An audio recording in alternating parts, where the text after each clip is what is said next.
Ladies and gentlemen, a warm welcome to today's webinar on remote workflows for post-production, organized by Arycom and Streambox. My name is Svanji Dorth, CEO of Arycom, who's Streambox partner and distributor for South America. And today we have the pleasure of having some very prominent speakers joining us today at the webinar, starting with Bob Hildeman, who is CEO and co-founder of Streambox. Bob is a 20-year veteran in the software industry. He draws on a solid background of business management and development, marketing and sales, and entrepreneurial know-how to manage corporate vision and strategic direction of Streambox. We have Alex Bickel, the founder of Color Collective. Alex began his career as a commercial colorist in New York City in 2005. And founded Color Collective in 2012. Alex splits his time between grading commercials and feature films. Recent advertising clients include Nike, FedEx, Apple, and many more. His feature films include Best Picture Academy Award winner Moonlight, nominees Lady Bird, and If Beale Street Could Talk. We have Mike Weaver, Senior Vice President of Technology of Company3. Mike has been with Company3 since 2012. He got started in the industry at Wayne State University Television in 1977 and has held a number of positions in the industry, including Midwest Media Group, Autodesk, Avenue Edit, Skyview Film and Video, Arycom, and more. And our moderator for the roundtable discussion and Q&A today is Roy Agnita, founder of Kiska Digital. Roy draws on a solid background in the broadcast and post-production space, and we're very happy to have him as our moderator today.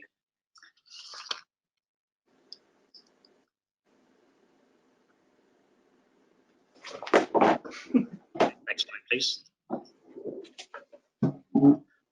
So our agenda today has three main components. I will start off by giving a very brief overview of Arycom and our partnership with Streambox. Then Bob will follow with a brief overview of the Streambox technology.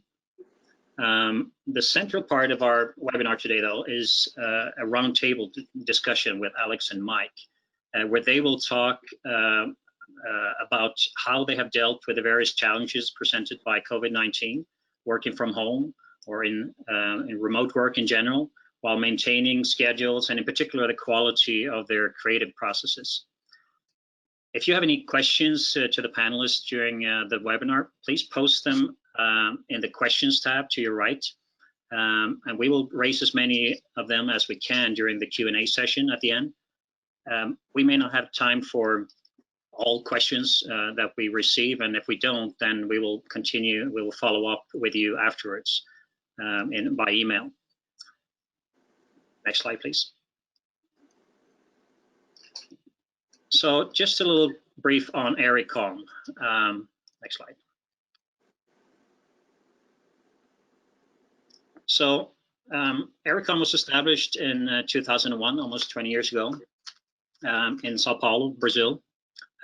We have over the years then established offices in Rio and Miami and Atlanta, and have a network of partners through the region, so basically covering the Americas. So Arycom has its origin in the satellite industry. We've been an operator and provider of satellite connectivity over the years, and over time we have developed solutions for other areas, being IoT, network business intelligence, cloud services, and big data.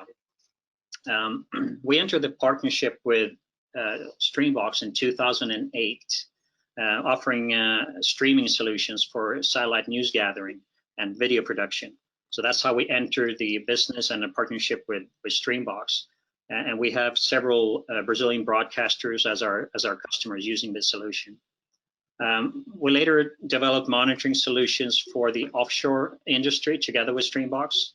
An example, our customer Technip FMC uses Streambox encoders and decoders to monitor their entire fleet and that is from their operations center, performing remote diagnostics, analysis, and troubleshooting from the center of operations.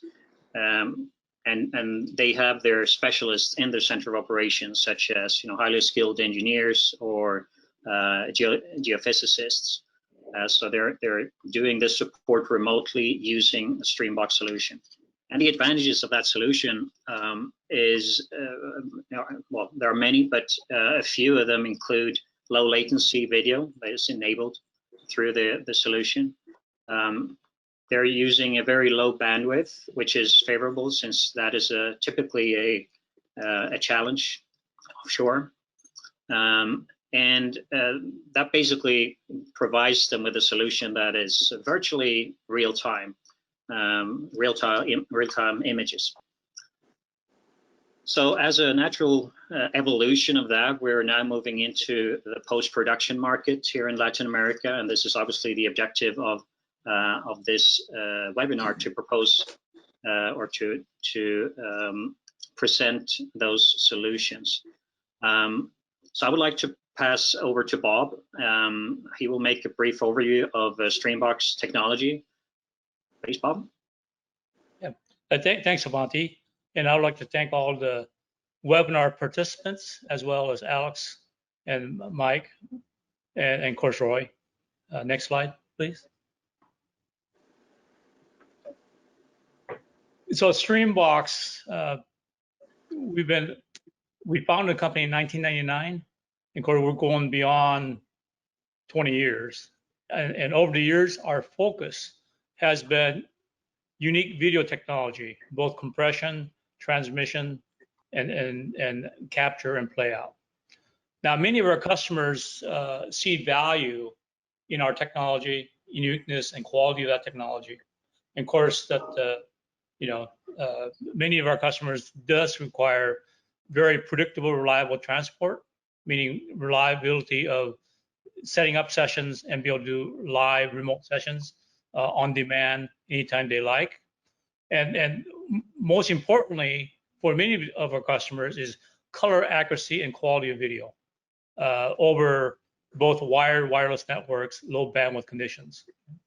Additionally, additional value that we bring to our customers are the flexibility of our solutions, both hardware, software, cloud services, and many different ways to capture, play out for their sessions across the board.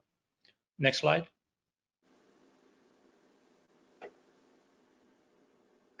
When we look at the workflows, and I think that look at this in the sense of a broader scope, and we, as a flexible solution, both software, hardware, and be able to transport either point-to-point using wired or wireless networks or cloud, and many different ways to play that out.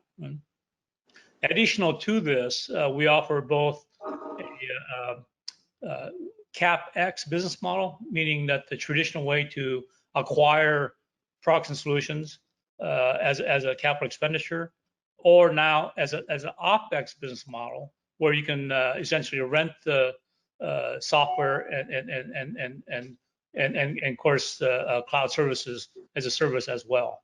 So there's many different ways to acquire Streambox now, and also be able to meet a particular budget and particular constraints that we'll talk about later in this webinar.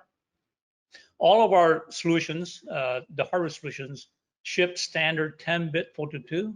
Of course, that includes encryption, also 8 channels audio. So for post-production workflow, whether it's remote grading, editorials, VFX, and of course sound production is a key workflows that our products and solutions support. Next slide. Now, one of the critical things about the world we live in today, especially the COVID, is remote workflows. Previously, it's been from office to office, and now it's going from office or from home to office or office to home. And of course, as remote workers in COVID situation, many of our customers are working from home to home. Next slide.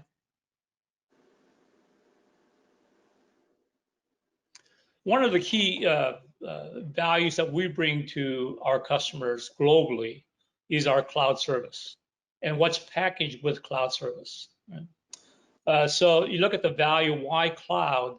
And I think that the cloud allows more reliable video sessions, and also with package of software, it brings much more value. A cloud with 12 points around the globe allows our customers to do sessions either across the country or across international borders and oceans, and be able to reliably do those sessions in real time in high quality low latency. In the cloud, we offer free encoding software as well as media players for iOS, OS X, and Windows. And what that means is once you're in the cloud, you have free software to use with many customers. It's essentially unlimited use of that, as well as encoding software that you can use on a laptop. Right? Additional services that we provide in the cloud is sessions. And what the sessions allows you to do is to capture and send video to iPads, laptops, and decoders and mobile devices. Now, these could be used for grading, for editorials, VFX, and sound.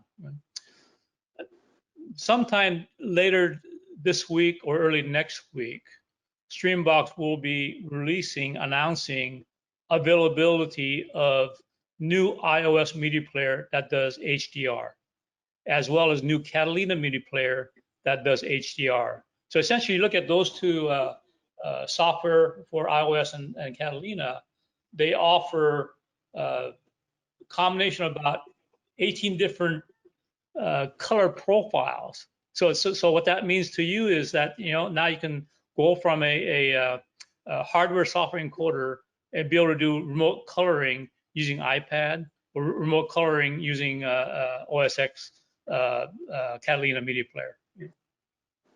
Additional to that, we offer in the cloud free OS X encoder, and so that allows our customers a lot of benefits, especially in the cost, and be able to flexibility of usage for point to multi-point sessions or point-to-point sessions, and not having to be concerned about licensing the software. It's all free. Next slide. When it comes to Chroma hardware, it comes in flavors from HD, UHD, 4K, and we ship every hardware, again, is a 10-bit 422, and that could be upgraded to 12-bit 444.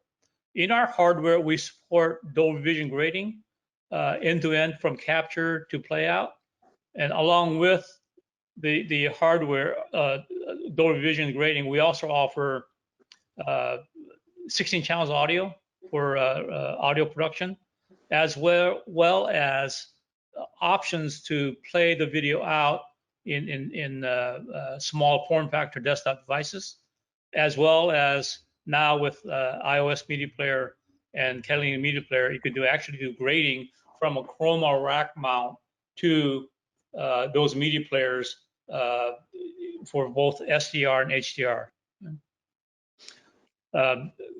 All of our hardware could be CapEx or OpEx. I think that especially for Latin American market, the OpEx is very attractive because now you can use to acquire very low cost hardware and rent the software as needed for that project or those projects as they come about. In our Chroma hardware, whether it's HD or 4K, we support Dolby Vision grading. So as our customers evolve to do grading for Dolby Vision, we capture the metadata and also transmit that metadata so it could be played out in either SDR or HDR monitors and supporting Dolby CMU and so forth. So there's a lot of flexibility with our solutions, and also with color accuracy, you're assured that whatever the color is wanting to convey to DPs and stakeholders is accurate. Next slide. So another important release that's coming up here next couple of weeks is Streambox Spectra. It's a software plugin for Media Composer and Avid Adobe product lines. And we'll cover that more in detail in the next slide, please. Spectra is a software plugin to Avid and Adobe editing suite. And as such, it captures in full from HD to 4K, 10, 12-bit. Now you can work with Spectra in a virtual machine in the cloud or on-prem devices. So what that means is, a big cost benefit is now you do not need to buy a hardware encoder to capture the editing session and to stream out. With Spectra, it is very high quality for the fact that it captures actual video that's being edited and stream that out in low latency to a point-to-point to a decoder or media player. Or should you want to do point-to-multi-point sessions, you can send a stream to our cloud, which we have presence in São Paulo, and then set up a session. And the session would allow a very easy way for customers to pull that video without having to set up actual networking and so forth. Sessions allows for a use on iPad, of course, laptops, both OS X, Windows, and any of our decoders. Right? So with the Spectra, I think it's a very low cost, efficient way for customers to adopt Streambox. Now you look at Spectra and our cloud and the software that comes actually to the cloud. Now you could have a end-to-end software-based workflow, again, driving down the cost and more efficient way to use the compute, whether it's local or in the virtual machine. And as we see, these mobile devices like iPad becoming much better quality, and since they're color calibrated, I think you receive the benefits of using those type of devices for actual remote grading, whether it's from a software encoder or hardware encoder and so forth. Next. Well, I'd like to introduce Alex, one of our customers from many years, and Alex is an award-winning colorist, and of course Mike Weaver with Company3. It wasn't Company3, we probably would not have entered post-production industry for the fact that Company3 has been a customer of ours since about 2006, and we work hand in hand, Company3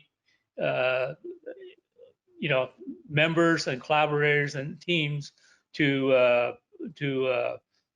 look at what's needed in the industry and help collaborate on the product development. And I think the big result that you'll be experiencing is both with Alex and Mike, we work hand in hand extensively on the iOS media player and catalytic media player, as well as the cloud and many other things. So again, I'd like to introduce and thank Alex and Mike Weaver. Thank you. Next.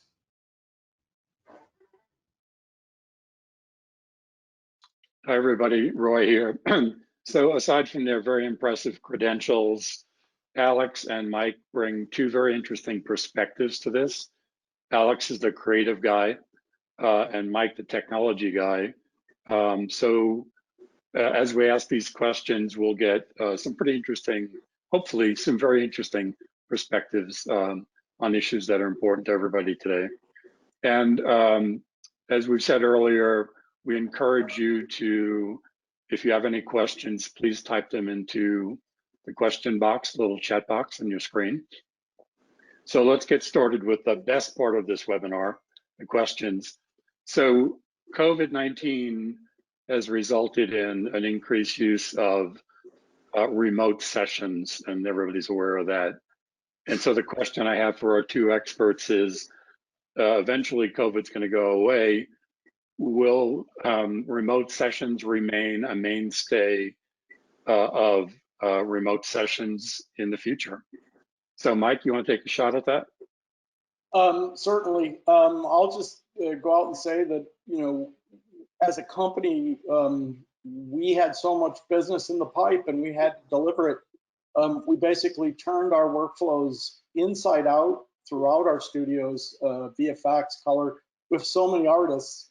And we found multiple ways to solve the problem of streaming, to artists collaborating on projects from their home, remote clients. We're using a mix of all kinds of technologies. And as Bob said, Company3 had been using Streambox since way before I even started with the company in 2012. But we've continued using them. Just will this continue?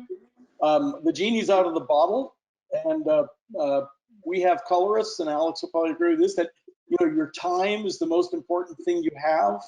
Reliability on streams, latency on streams, just being able to work from home. And as you said, somebody mentioned that we used to work studio to studio all the time, where we had directors and DPs in other parts of the world that had to collaborate.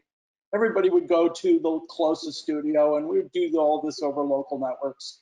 But now, as you said, people are doing it home to home, and of course bringing all those problems in. But if this is going to continue in the future, absolutely, it's the new norm.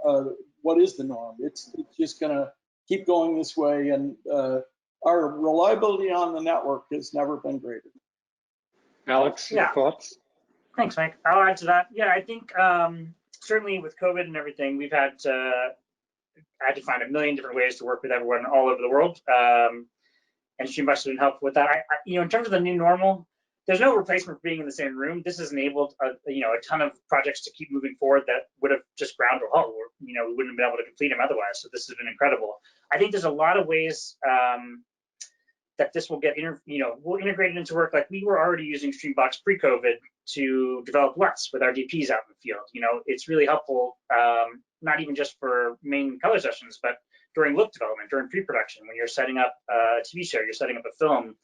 Sometimes I would reach out to a DP while they're sitting even in an airport waiting for their flight to set, and we'd start to work on LUT development then for the show. So I think, in addition to just solving the immediate crisis that's kind of facing all of us, how do we keep our work going, it's enabled the creative process to start earlier and incorporate more people more often. So just kind of a follow-up to that question, for both of you, is there any economic impact or any change, especially for a big organization like Company3, that results from this? Long term, obviously, we have big theaters that people do DI grading in. Those really can't be replaced. You can try to do stuff in your home.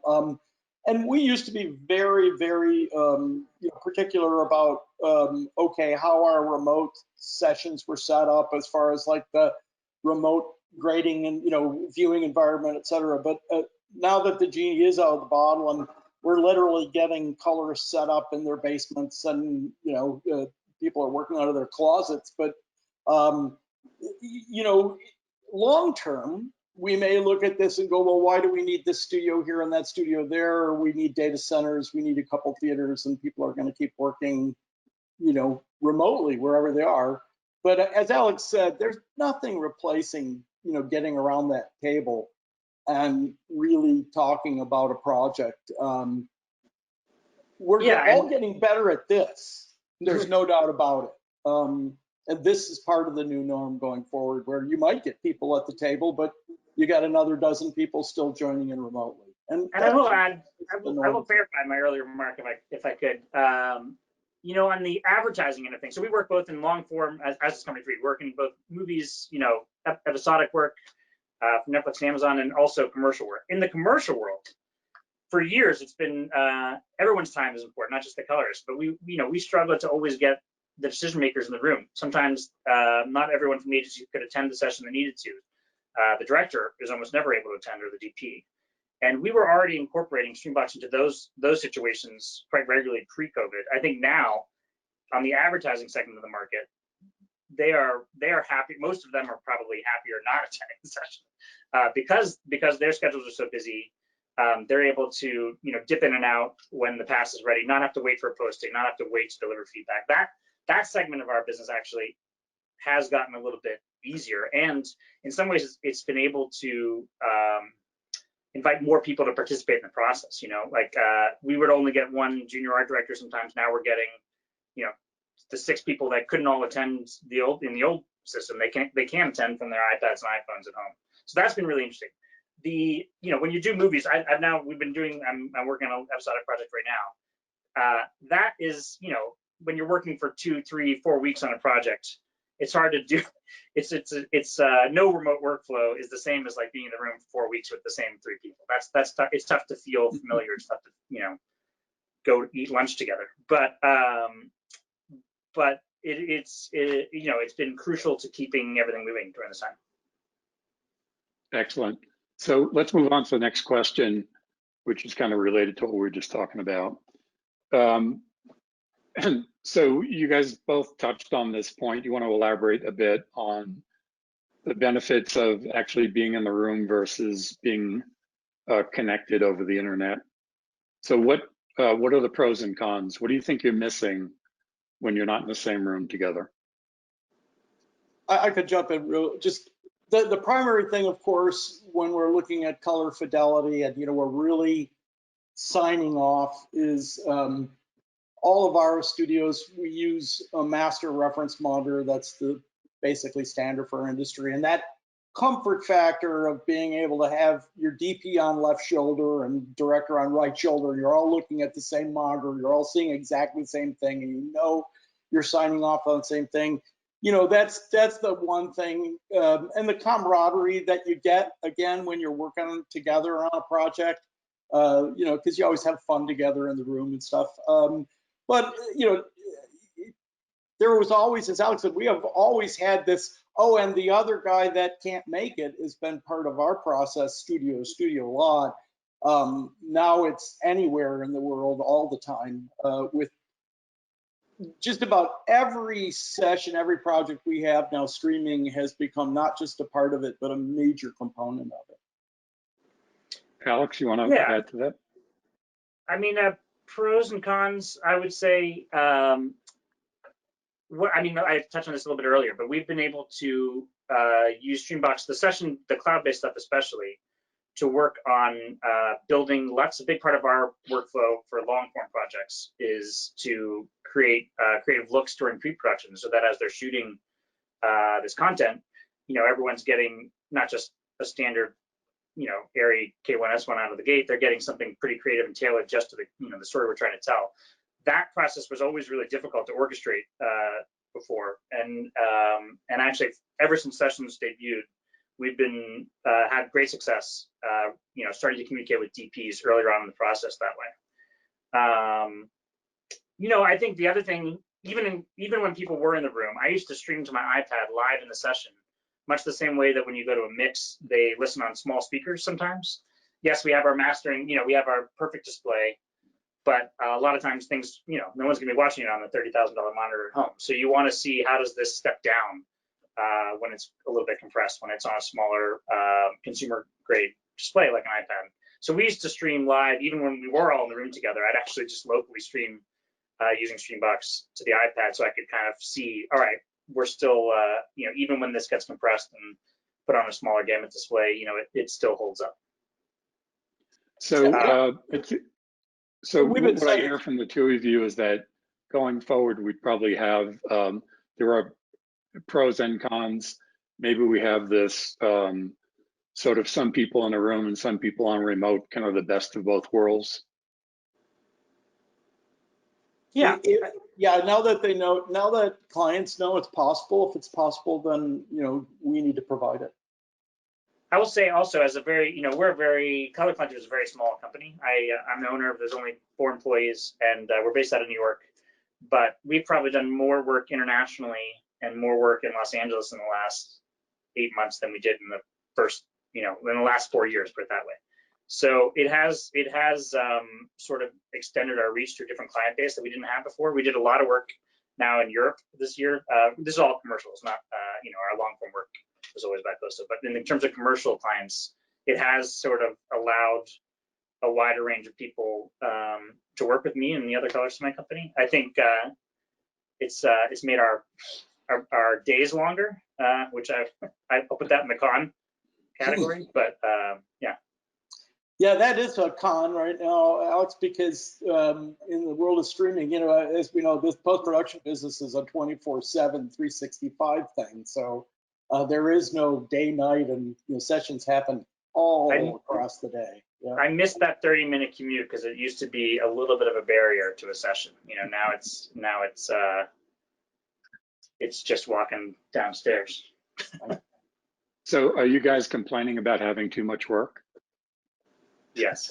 I will say the demand for content by our clients has never been higher. With the way COVID is cycling around, the return of like large format movie theaters, which you love to go to just for the sound and the big experience. And of course, we all, get emotion from being around other humans in a crowd, sports events, but also going to a movie and watching a feature and feeling the reaction of everybody else around you. That's why we go. That's going to be a little while, but the demand for over-the-top content never higher. I concur. Our demand has increased. I'm looking forward to going a little bit more back to normal. Turn your phone off. Yeah, we're all crossing fingers that this virus will run its course and then we'll get some downtime. So let's move on to the next question. That was a great discussion, guys. Thanks. So we kind of talked about this, and Alex, you touched on a point in terms of how does it affect the post-production industry, and you mentioned having clients in Europe that you wouldn't otherwise have. So Mike, is that happening with Company3 as well?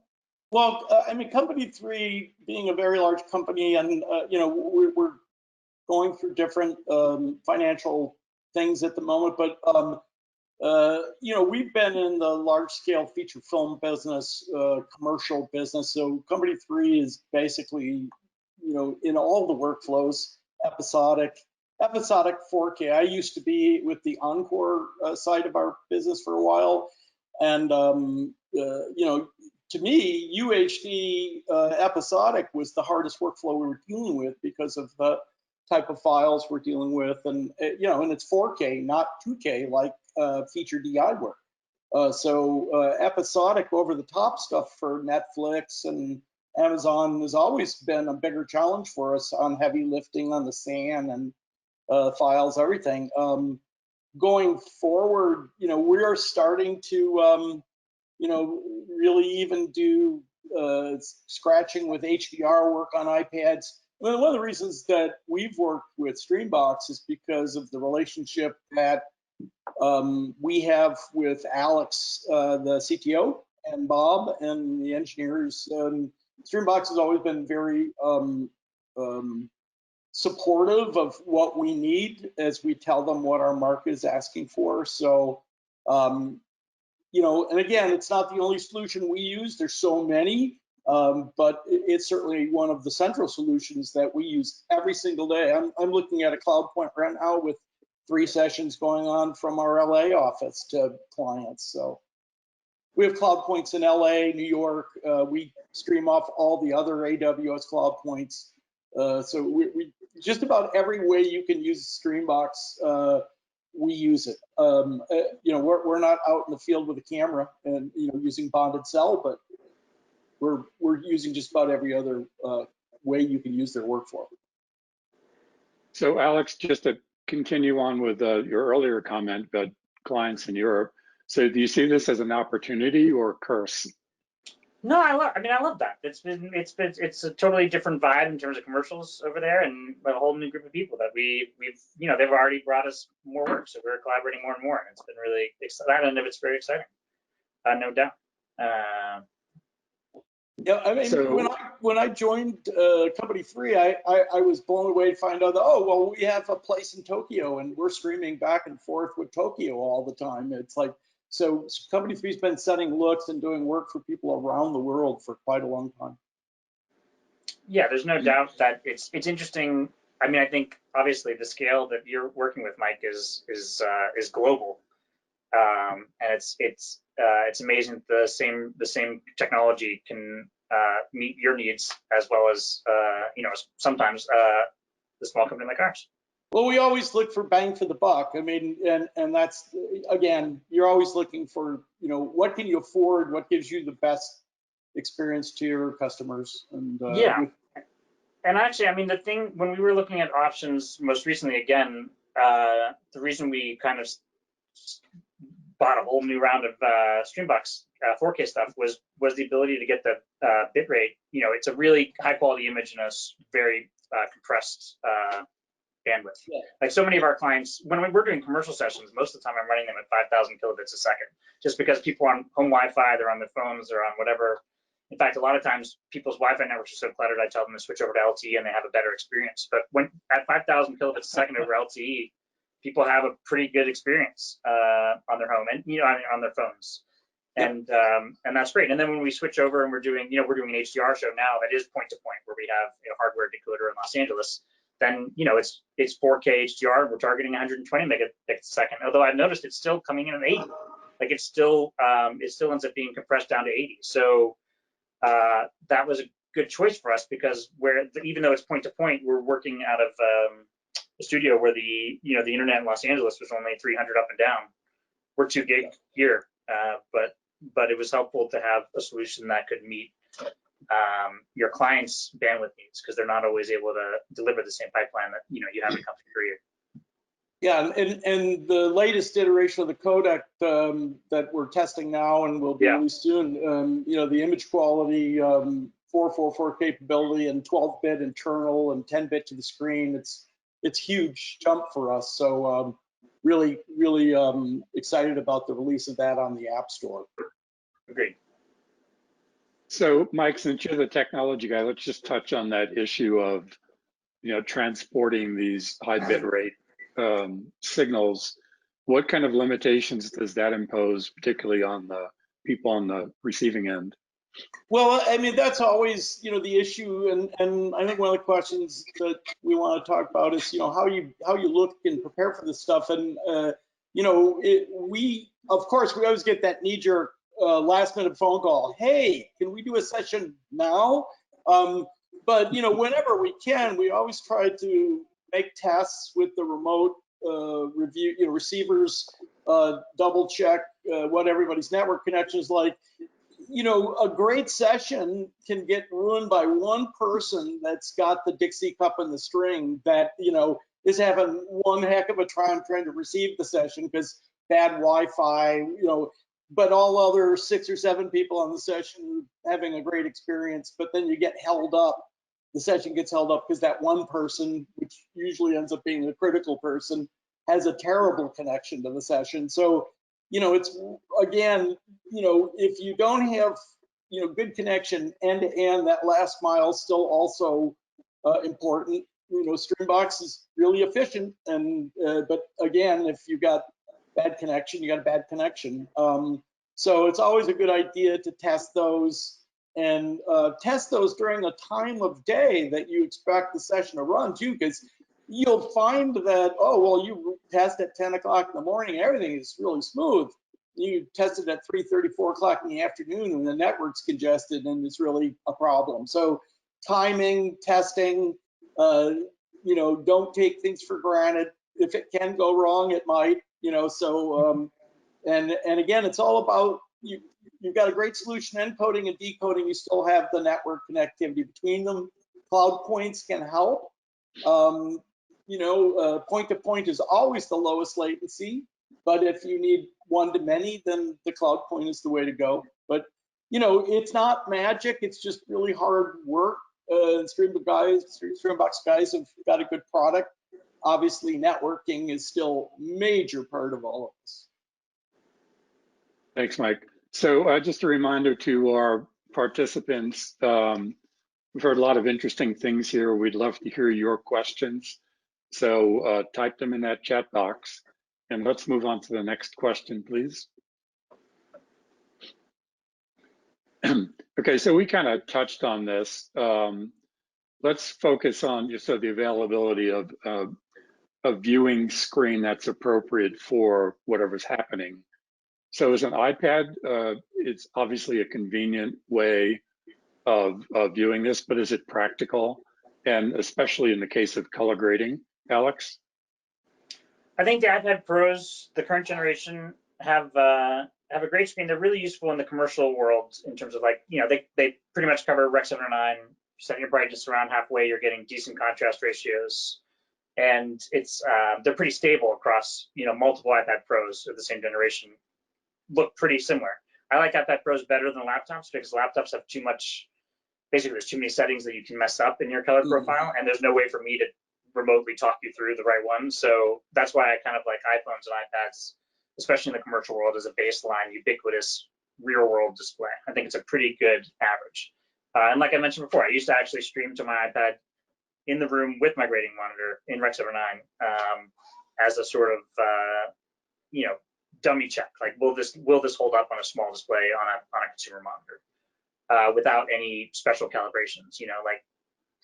We sometimes look at a C9 or something like that, an LG and OLED on the wall, but we're fully letting those and calibrating those. So it's a different, even that's a more high-end experience than the average home consumer would have. So that's why I think an iPad is decent. I think in HDR, it's amazing. I mean, in terms of being able to open up the workflow, it's amazing that we can properly unpack a PQ gamma image on the iPad in real time. I think because you have to, lift the brightness up to 100% in order to get, the peak whites, what is it, like 600 nits or something, it does kind of ruin the contrast in the low end. It doesn't hold up the way it will on a consumer monitor or on a grading monitor. So it's a little tricky in HDR to use it in any like final grading scenario in terms of judging how your contrast is going to be in the shadows. But it's still a heck of a lot better than any other ubiquitous, easily accessible display. I mean, Mike, I'm actually curious if you had another option. That's kind of been our default when we can't get someone to a true, a C9 at least that's leaded or a grading monitor in HDR, and we just need a quick spot check. That's what we've been doing. Yeah, obviously for dailies, we've been, distributing in LA, of course, people would be distributing iPads out every day to the crews so they could see their dailies from the day before.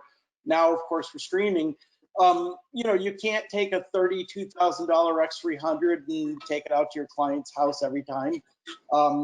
An LG, our two go-to monitors right now that are, the higher end consumer / prosumer would be, they're both the OLED, they're both the, LG based OLED that either LG right now, the 55-inch CX is latest that we're, using. And then we still also very much like the Panasonics, which are both, again, LG OLEDs. But as Alex says, you can make them look, we get them to look as close to an X300 as, a monitor under $2,000 or under $2,500 is going to look. iPads, obviously now the latest, with the newest CPU can handle, Alex, we've got a profile for 4K 420 at 22 megabits for iPad Pro now. But the one thing an iPad will do is, like, once you've got a relative look and, if the colorist is seeing the same image back as Alex does, as a return feed, as a confidence feedback, and yeah, it's not going to match the X300 perfect. I mean, it's $990 for, the 12.9 inch 128 megabyte. So it's like, no, you're not going to match an X300. But once you've got a look established, at least you have a relative. You have a relative image reference that the colorist can go back and forth with remote client. And yes, the iPad Pro is not perfect, but at least becomes something that they can both reference and, okay, make that a little warmer here or there. there is still the trust that, yeah, the golden eyes of the colorist who's looking at that really expensive monitor is setting the master color. Well, also the experience. So we have an interesting question from a participant relative to this conversation. Crash Carlucci, how do you manage 2 color monitors in a room when the client likes the look better on the iPad? When I like it better on the iPad, I tell them, great, Yeah. watch it on your iPad. No, I mean, having 2 monitors in a room, we always use that as the hero monitor as your grading monitor, and the LG or even, you know, if we're running iPad simultaneously, is just a way to emulate a more consumer real world experience. So it's not about you're never going to say the smaller consumer monitor is more accurate. You can be inspired by it, but I mean, obviously the calibration work that goes into this makes them as similar as possible, and the differences that are present are about showing you sort of the variations that will exist in the real world. I mean, you know, no 2 displays are identical. No, and Alex is certainly right about that. On a regular basis, you'll find us with 2 X300s in a bay in front of a colorist because we're doing SDR/HDR side-by-side work.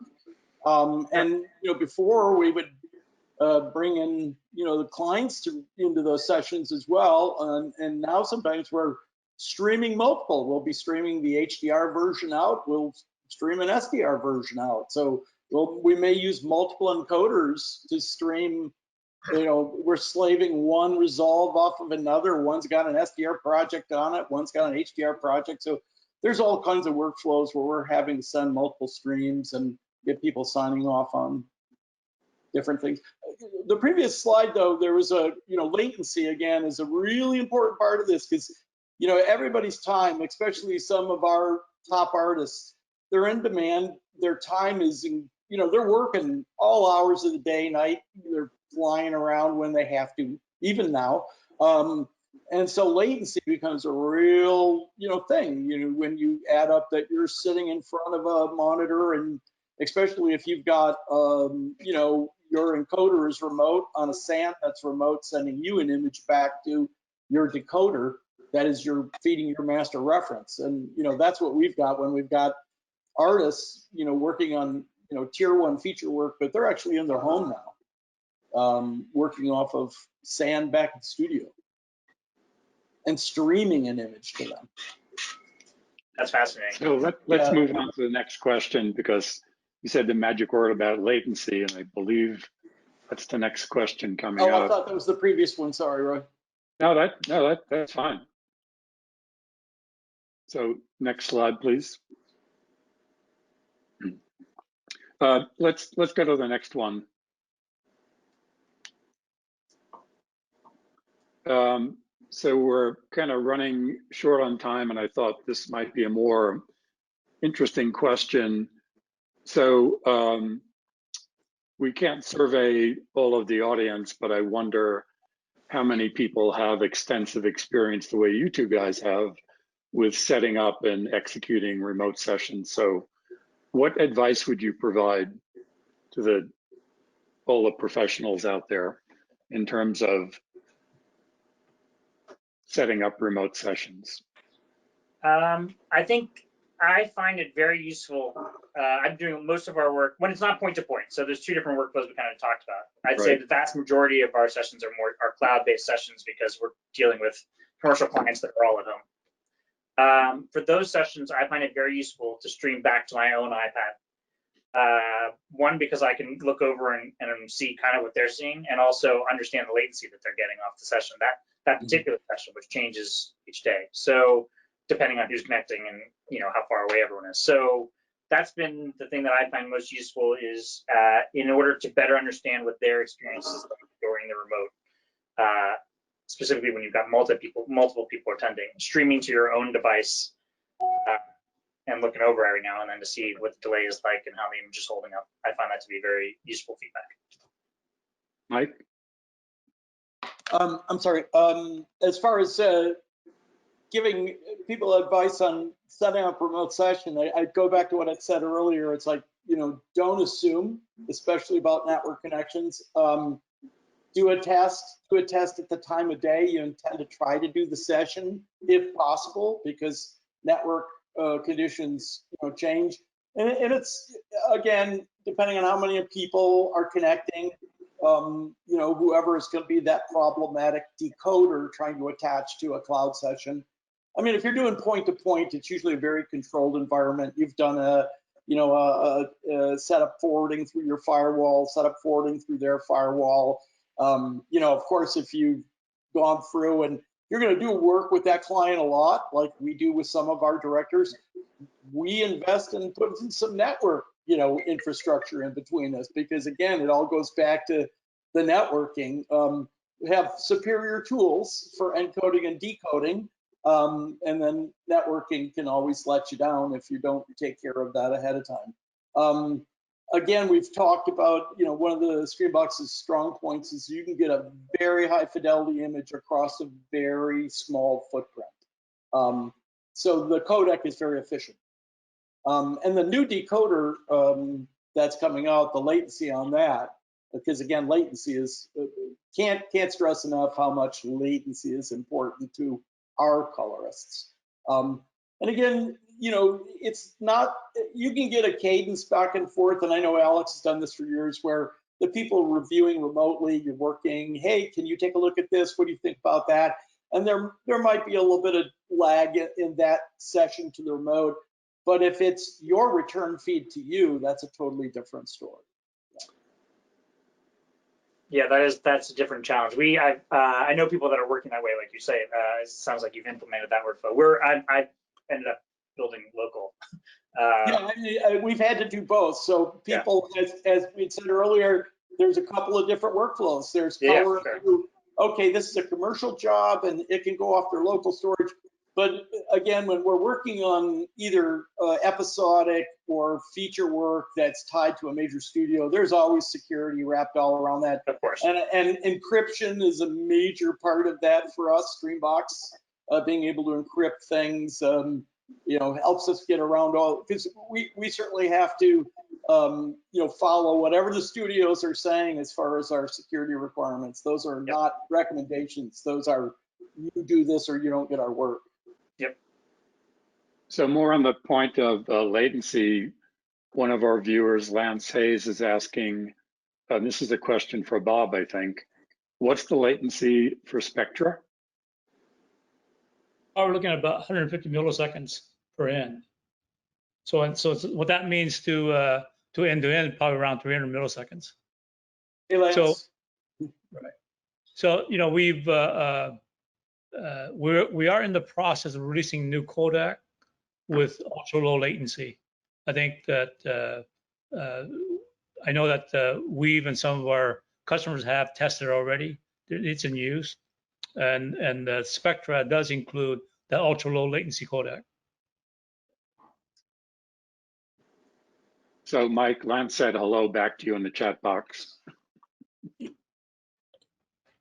So we had one other question earlier in the session, and this is another one for Bob, about the Streambox plan to offer sort of end-to-end solutions based on software only, meaning no hardware encoders or decoders,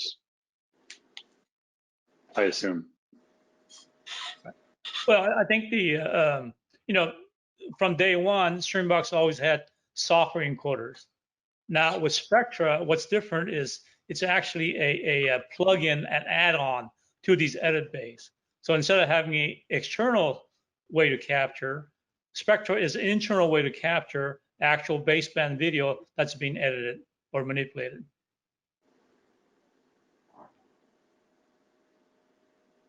Yeah, so you tie that in with the media players, you do have a complete end-to-end software-based workflow from encode to play out. Yeah, we're crossing fingers for that, but of course Blackmagic has to cooperate with a buffer. So, we'd love to see that on a resolve in the cloud. Right. So you want to expand on that a bit, Mike? Well, we're doing a lot of work in the cloud already. ColorFront is one of the applications that we use a lot for dailies and IMF creation, transcoder, OSD. Those guys aren't using Streambox on their end, but they are using. They've got streaming out of that product on AWS. You can go up, you can get an OSD in the cloud, and it'll stream to you. But it's not using Streambox's codec. And again, there's reasons we do like Streambox's codec on its efficiency and color accuracy, et cetera. But like I said before, we have a lot of different streaming solutions going right now. We use UltraGrid and all sorts of other open source stuff, because when you have hundreds of artists sitting at home, you can't afford to go buy a Streambox encoder for each one of them, et cetera. So we've had to find different ways to get the work turned inside out of our studios to all of the staff. So Svante, we have a question for you, presumed from somebody in South America, about dealing with the 6-to-1 cost implications of products created in the US for importing to. Yeah, that is definitely an issue for many countries in Latin America, that you have high import duties, and that obviously makes the hardware-based solution very expensive. There are a few options though. We can offer an OpEx-based solution. Basically, we reduce the hardware costs, and then we separate the charges for the software, and you pay off the software over time. So that would be one way of getting the cost down. Otherwise, there's also if the company in country has a license to import themselves, we can also offer sales from our Miami office, so from XWorks US, and that could cut an extra tax layer for the customer. But I guess the best solution right now, and that's exactly what Bob introduced earlier, Spectra. Spectra is all software, and then you get away with not having a high taxation on the hardware. So Spectra would be something that we'll be rolling out together with Streambox during this month. So we'll be happy to get back to whoever asked the question to more information on that. So just a note for you, Bob, that somebody's asking about putting together a demo for Spectra. Yes, so there will be a demo, and sometime next week, the iOS media player will be available, hopefully, on the App Store. And when that happens, we would set up a demo and email everyone that wants to demo Spectra to iPad. So we'll be contacting everybody on the participant list then? Correct. Yeah. So another question from Crash Carlucci. My clients can be spread across the country. Have you thought about an add-on to record the session to send to producer that can skim the session after picking his kids from school? CloudPoints already support that. We can record sessions. That's a little work in progress with the new L5 codec and the new media player, but with the previous media player, we've always been able to archive a session on, we used to do it on the previous product we used a lot, the enterprise server, but you can record a session, have it up there, and then somebody who has access can download it and play it. I use that feature sometimes for checking, okay, is my stream reaching the CloudPoint well, if I've got somebody complaining. So I'll record a session on the CloudPoint, bring it down, play it in my older media player, the L3, and yeah, so that's a feature that's already there. So we're reaching the end of our allocated time. Svante, do you have any closing remarks? Yes, so thank you. Well, I would like to thank everyone for participating in this webinar. We will we'll follow up with all the participants afterwards with an email with information on where to download the demo app. We'll also publish the recording of this webinar on our socials, and the presentation will be available as well for those who are interested. So I'd like to, in the name of Arycom and Streambox, I'd like to thank everyone for participating, and we look forward to keeping in touch on whatever needs you have of the Streambox solutions here in the future. Thanks for having Thank me. you. Thanks, Well, everyone. Thanks, Thank you very everyone. much. Alex has to go to work. Just Thanks, Roy. Thanks. Thank you. Bye. Got to earn a living. Everybody. Bye. Happy streaming. Yep.